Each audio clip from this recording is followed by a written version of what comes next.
Marami ang kinilig at lalong nasabik ng kumalat ang balitang magkasamang nagdiwang sina Kim Chiu at Paulo Avellino ng kaarawan ng aktres noong gabi ng April 20th linggo. Ayon sa mga ulat, matapos umano silang mag-jogging, nagtuloy ang dalawa sa bahay ni Kim para sa isang tahimik ngunit espesyal na selebrasyon.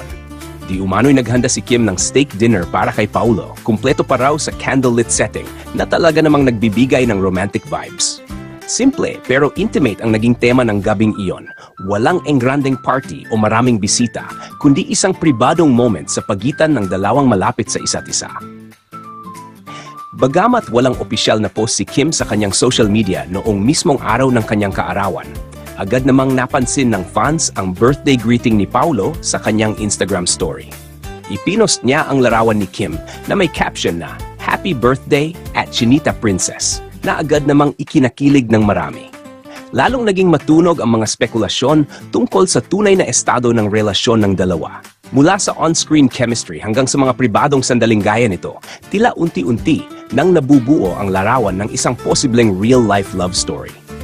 Tahimik man sila tungkol sa kanilang personal na buhay, hindi maikakailang may espesyal na koneksyon sa pagitan nina Kim at Paulo.